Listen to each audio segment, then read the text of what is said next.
DonInLondon, hello, it's April 20th, 2010.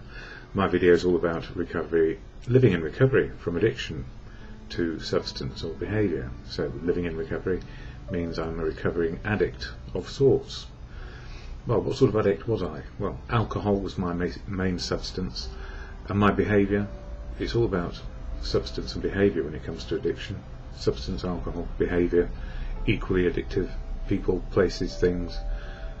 Work, relationships, collecting, materialism, always trying to fill the gap inside. I felt I needed something, or rather, yes, I needed something to make life worthwhile, and to get some self-esteem, confidence, courage and faith to keep on going, and to make the most of what is life. So these days I don't drink one day at a time, and I try not to go back to addictive behaviour when it comes to people, places and things, or work, relationships and collecting. Trying to find balance in one day only, this one day, today. And what I've learned in recovery from addiction and living in recovery one day at a time is that if we are living in the moment, we are connected to reality. And that is the big thing for me, living in reality one day at a time. And if I'm living in reality, I have my spiritual connection to life. Spiritual is real. Spiritual is not mysterious to me, although life was mysterious to me because I put so many things in the way of finding out who I am on a daily basis. I covered everything up. People, places, things, work, relationships, you name it, trying to feel right about life. But I didn't even know I was on the journey of trying to feel right. I just thought my way through most situations. I thought if I did the best I could, you would love me for who I was. But how could you? Because really, I never really got a clue myself to who I was. So these days when I wake up, I don't mind not knowing quite who I am.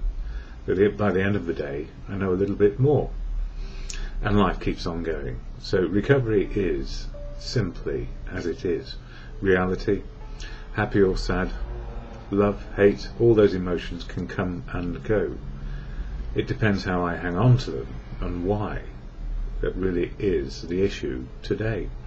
So if I know what my feelings are, how am I feeling, why, what can I do in relation to my life and what is going on, I've got a better opportunity to make the best choice today. And my first choice is sober. So if I start with sober and then work out from there, life can work, or I can live life as it is, spiritually connected to reality. Now, so that's what recovery is for me, about experiencing reality as it is. And part of the journey of how I've done this, I couldn't do it on my own, is the fellowship of AA, Alcoholics Anonymous. I don't speak for AA, never can, never will, never want to. It's full of unique, authentic people who will choose where to speak for themselves and share their experience, strength and hope to help others recover from addiction.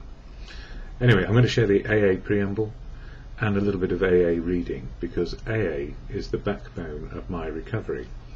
Even though I don't speak for it, I can share my experience, strength and hope of living life in the moment. And AA is part of that. People I meet at meetings, and some have become great friends. Some people I know enough, and some people I may never know at all. I just know they're there. And if I needed some wisdom, they would try help me best they could. So what is AA? I'll share the statement of intent, or the AA preamble, and then some reading. So AA, Alcoholics Anonymous, is a fellowship of men and women who share their experience, strength and hope with each other, that they may solve their common problem and help others to recover from alcoholism. It's all about helping each other. The only requirement for membership is a desire to stop drinking.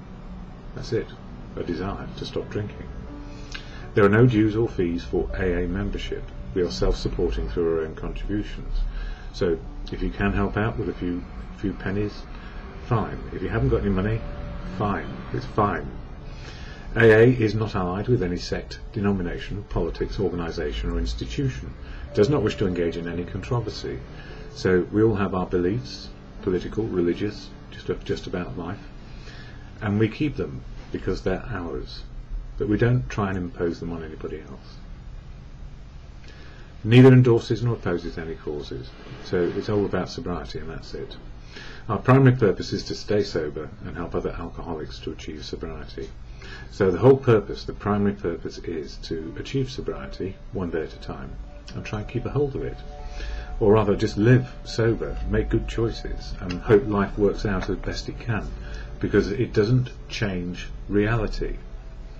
What changes is our reaction and responses and how we deal with life without drink or reverting back to addictions, either substance or behaviour.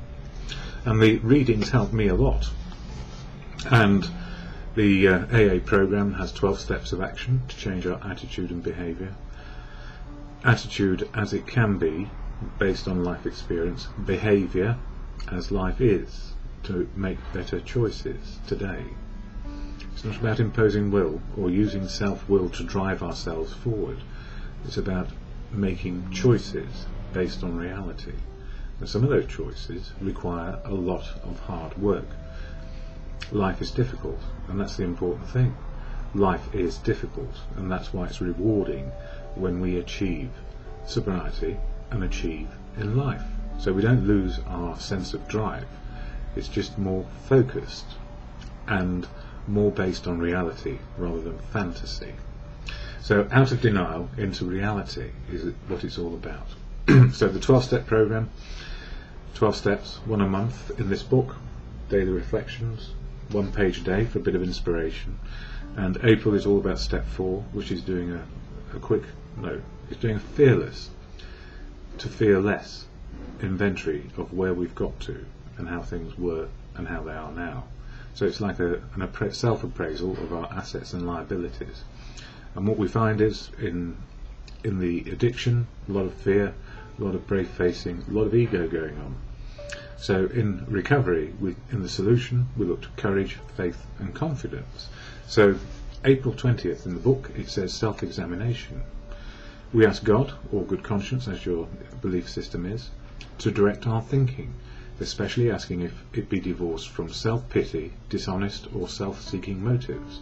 In other words, come out of denial, stop being sad, stop being piteous, and looking at the motives we have. When said sincerely, this prayer teaches me to be truly unselfish and humble, for even in doing good deeds I often used to seek approval and glory for myself. In other words, being a do-gooder and saying, look at me, I've done something good. By examining my motives in all that I do, I can be of service to God, or good conscience, and others, helping them do what they want to do, not what I want them to do. When I put God in charge of my thinking, or my good conscience, much needless worry is eliminated, and I believe He guides me throughout the day. When I eliminate thoughts of self-pity, dishonesty and self-centeredness, as soon as they enter my mind, I find peace with God, good conscience, my neighbour and myself. Is that difficult? You bet your life it is, because every single day in the past, when we were driven by the absolute requirement to drink, we were self-piteous, dishonest, and couldn't see beyond our own world. And that is the problem that we are coming out of, into the solution where we try live to courage, faith, confidence, and the big picture of life, so we may be part of and make best choices as we need.